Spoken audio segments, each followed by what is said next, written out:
This one's called 20 Ways to Run a Poem.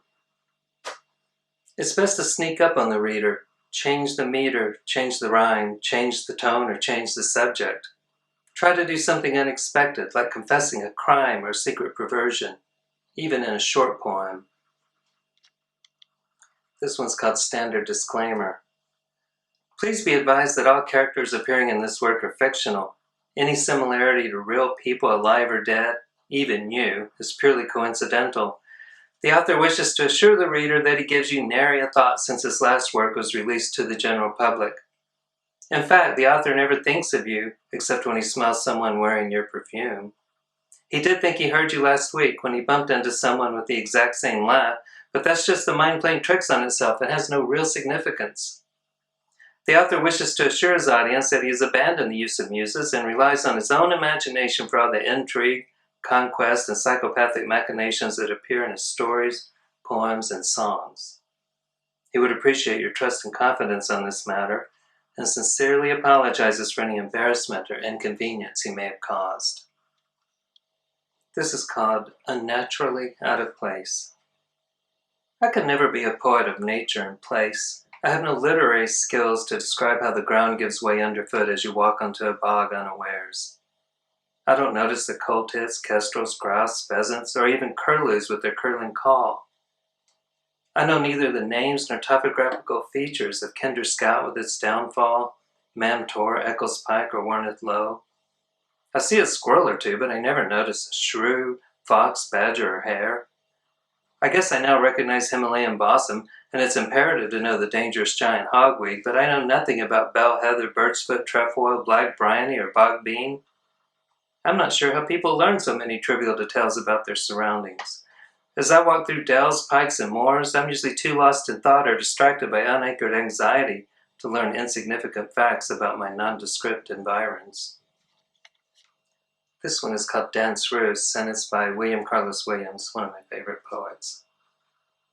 If I, when my wife is sleeping, and the baby and Kathleen are sleeping, and the sun is a flame-white disk in silken mist above shiny trees, if I in my north room dance naked grotesquely before my mirror, waving my shirt round my head and singing softly to myself, I am lonely, lonely.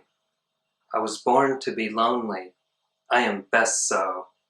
If I admire my arms, my face, my shoulders, flanks, buttocks against the yellow-drawn shades, who shall say I'm not the happy genius of my household?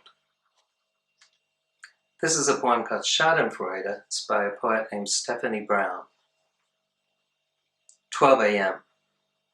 If this were a movie, the sound of sizzling would foretell disaster. Because you're walking out of the room leaving something cooking. Because you have too many burners going. There should be the sound of trumpets, thin and mournful. You're going to walk into your murder. It begins to smoke. All the same, I'm humming. The attacker hides behind the door. I'm whistling a happy face. Minutes before you start shrieking again and again, before the plaster falls down around you, before the strangulation begins, folding up clothes and putting them into drawers, your back turned, while the skillet in close-up keeps sizzling. Minutes before the shrieking and choking, the cupboards become lit. Watch the doll's mouth melt. This audience won't pity you. Like big round workers who don't get pity when they step on the bus in the morning and make the bus sag momentarily. Like wizened up bodies holding canes, head bowed under golf hats on their ways downtown. This audience will laugh. The way your eyes bulge out and your tongue is unhinged, how you return to find a kitchen filled with smoke when we all know it's your gluttony that's caused it. It's the way you locked your lies up in a closet that's led me to hate you.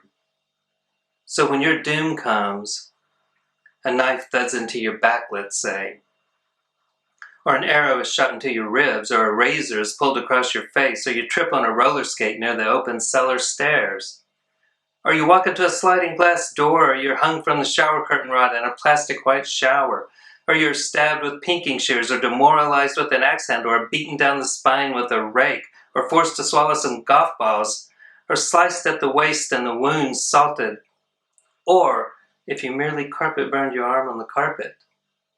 It will feel great to watch you get it, or at least see you experience some slight future discomfort, chagrin, embarrassment.